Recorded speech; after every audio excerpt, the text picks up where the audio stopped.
Hi, this is Dan Miller, Miller Financial Group. I wanted to come to you today with a short video here talking a little bit about the volatility that's going on in the marketplace. I wish I was coming to talk to you about a little more fun, a little more pleasant topic, but as we are all aware, we know what's been going on in the market. As I'm talking to you today, it is May 23rd in this video. So what I wanted to do today was try to put a little perspective on some of the things that we are seeing in the marketplace. So I'm going to pull up a chart, and this is a chart that actually was made by Mike Walters he is the CEO of USA Financial. And this was a chart that he brought up that he had done a quick video on, and we had got his permission to share that with us.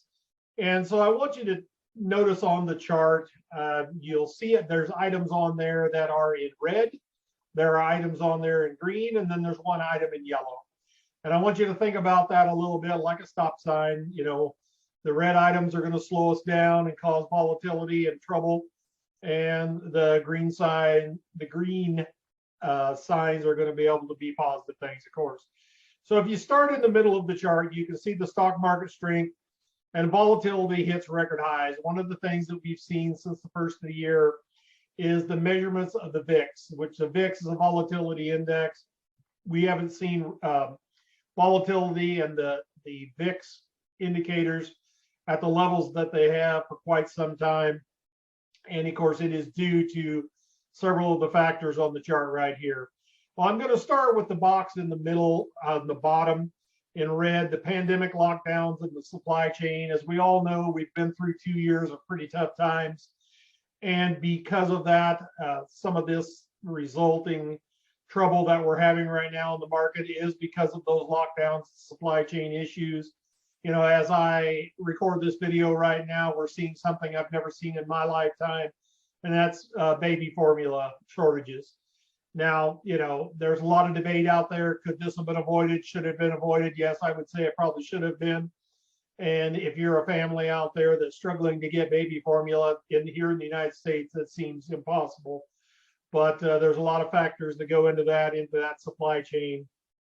From there, I'm going to jump up to the top of the page there in the box in yellow. And that's the Fed beginning to raise interest rates.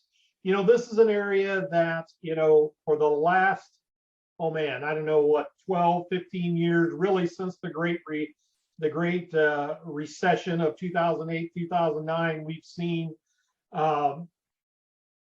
seen depressed interest rates, you know, that have been, which is, you know, for folks that are needing to borrow money and do things like that, it's good. But we've seen these depressed rates for so long. And if you look at the interest rate, for example, you look at the 10-year Treasury and how it has just steadily fallen for the last 10 to 15 years on a percentage basis, it's somewhat unbelievable. Well, one of the things that we're beginning to see now, and part of the reason that this is in yellow, is we're beginning to see the Fed begin to raise interest rates, which again is somewhat of a two-edged sword. You know, if you raise interest rates too fast, which what we're seeing right now, or what it feels like it's too fast, it's having a detrimental effect, of course, on bond prices as interest rates and bonds have offsetting factors. But the one thing that we do need to realize is that interest rates do eventually need to go up. I mean, during the pandemic, we actually touched almost zero. And now we're beginning to see the Fed raise those rates. Well, whenever you're coming off of zero and you raise interest rates, well, a very small percentage increase, we'll say a quarter of a point on a percentage basis of increase, that's a huge increase. And so what we're feeling is the market is trying to absorb some very big interest rate increases here at a time when we're also struggling with some of these other issues. Okay, so that's one point. Again, I have it in yellow there because it is something that does need to happen, but the pace at which it's happening is making things difficult and attributing to the problem.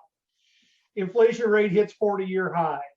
Again, that ties in part to the pandemic lockdowns and supply chain issues. It's, you know, highest since 1980. I believe I saw some charts say So, we're all having to deal with that. You see gasoline prices.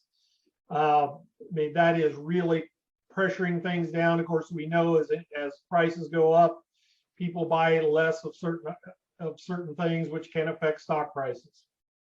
And then, of course, the next one, the Russia attack and atrocities in Ukraine. That is also, of course, we feel for those folks over there. It is definitely affecting us here domestically. And I will tell you, anytime that you see a disruption such as this, it will, anytime there's uncertainty, it does affect the financial markets. And uncertainty and the disruption of the supply chain, which can kind of tie into that because of Russia and Ukraine, has affected things. For example, I know here, in the rural part of the country, in the Midwest, we talk about fertilizer prices. A very large portion of the world's fertilizer production happens in Russia. And of course, a lot of those pipelines for fertilizer and those kind of things, imports to the United States, have come to a halt. And so, we are seeing that affect our prices here dramatically, increasing the inflation and all the pieces that tie together. All right, so I'm going to stay inside the parameters there. The next one I'm going to talk about is the only green box, I guess, on the inside, and that is the residential real estate boom. One of the things that we're seeing that has happened, which I guess it is a good thing, is that we are seeing residential real estate explode. You drive into any metropolitan area, in our part of the country here, you drive to Des Moines, Omaha, Kansas City, any large area, and there's just homes being built like crazy. And of course, that's also driven up the prices of lumber and other materials, especially whenever we've had supply chain shortages. But it is good that we're building. Now, right underneath that, though, you will notice the red box that says commercial real estate. And when we're talking about commercial real estate here, we're talking about white collar commercial real estate. And why is that? That's because everybody's working from home. A lot of businesses have not gone back to, or are never planned to go back fully. I think I read a report somewhere, no, I'm not going to be able to quote it exactly right, but somewhere around only 10 to 15% of a lot of major corporations are ever going to go back to fully being on site like they were before.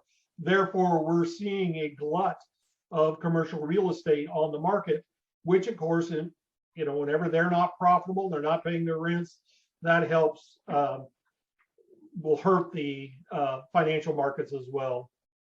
So then if we go outside of the brackets into some other areas there, one of the positives out there that, is having some influence is we have a declining unemployment rate. Now, that is true. As you drive around anywhere, you'll see help wanted signs everywhere.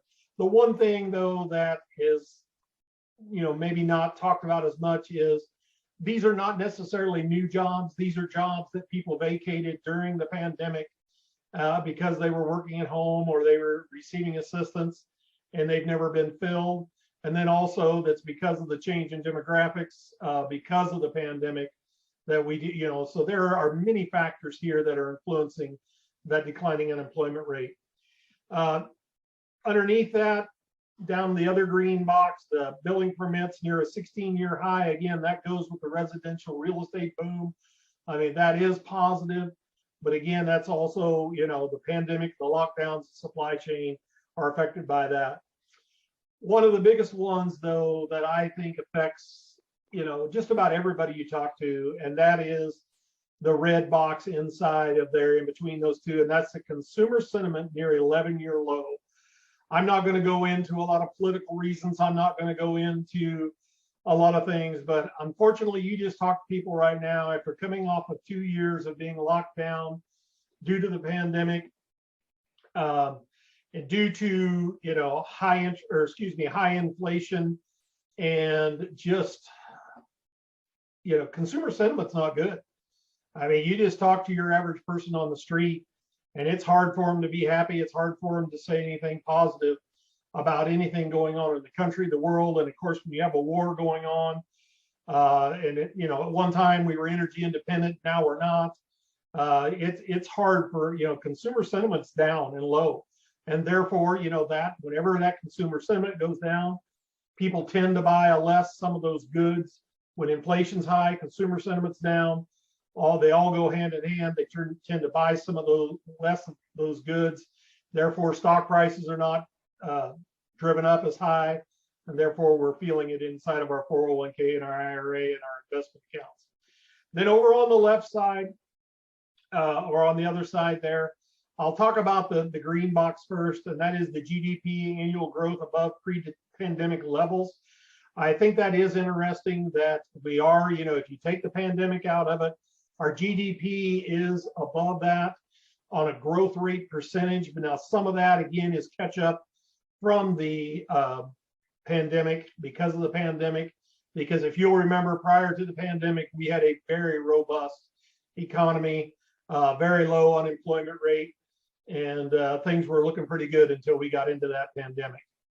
So then the other two boxes here that I am going to touch on is trade deficit remains at near record levels. And basically what that means, of course, is we are exporting way less than what we are importing. We are still way dependent upon a lot of these foreign entities for many of our goods and services here. I mean, everybody knows, the lack of vehicles sitting at the new car dealerships, because of the chip shortage. Well, if we have the ability in the future to bring back some of this production onshore, that'll help address some of this. But again, because of some of this disruptions, because of what maybe the post-pandemic now lockdowns in China, for example, is affecting a lot of the situation here as far as getting goods and services to us, which again is going right down the line and affecting us. And then the last one there is the federal debt at 137% of GDP.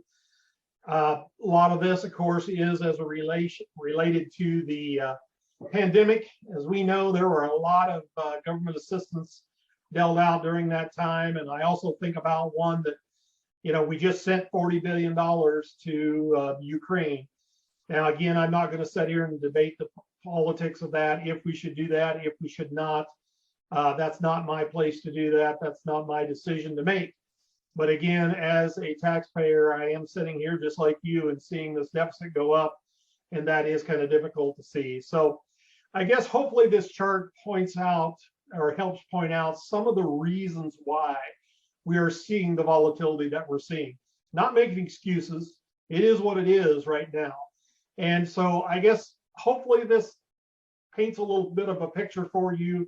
Also, if you have any questions about this or about your particular portfolio, or if you have any questions about how we can help you address any of the situations that you're facing right now with your portfolio, or if you have a friend, neighbor, family member that has questions, if we can be of assistance to them, if they're important to you, they're important to us.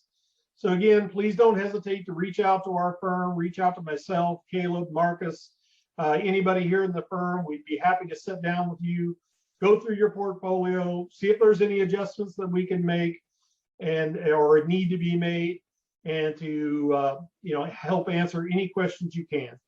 Again, this is Dan Miller, Miller Financial Group. Please let me know if we can help in any way. Have a great day.